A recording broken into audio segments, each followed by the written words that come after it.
I am Jessica Beatty. I am the 5-6 STEAM teacher. I'm going to tell you a little bit about what we do here in STEAM, what we're doing this year.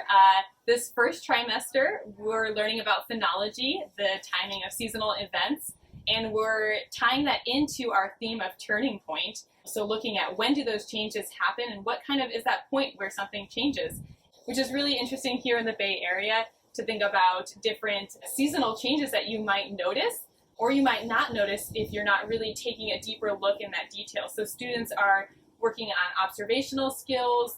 They're really digging deep into how can they add data and detail to sketches, spend time outdoors staring at leaves and plants and seeing like what more can I ask? What kind of questions, how can I spark curiosity by looking at nature?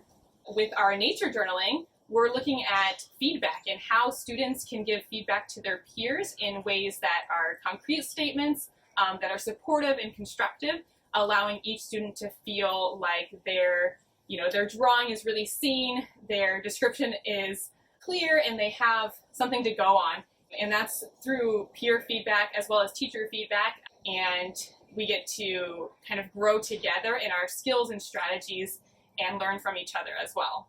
It's going to be one way that we can connect everyone together and look at changes overall within the Synapse community. Students are also going to be thinking about the science of compassion and how do we make different choices and what are the neurological actions behind that, and tying that into our change maker this year is Desmond Tutu, and we're looking at how his work in reconciliation can connect to environmental mitigation, so making amends for different environmental actions. And students are going to be looking at case studies and making decisions about what could you do to better an environment. And that's going to be working in groups and getting to have debates and discussions about different things.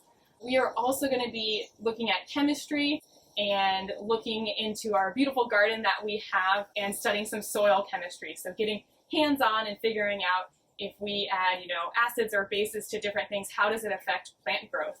That's going to be really fun to have the students looking at that and getting a little more hands-on with things that are really applicable within their own surroundings. In our trimester 3, we're going to learn the periodic table of elements and apply that with combustion and reactions and do a lot of hands-on learning and experimentation.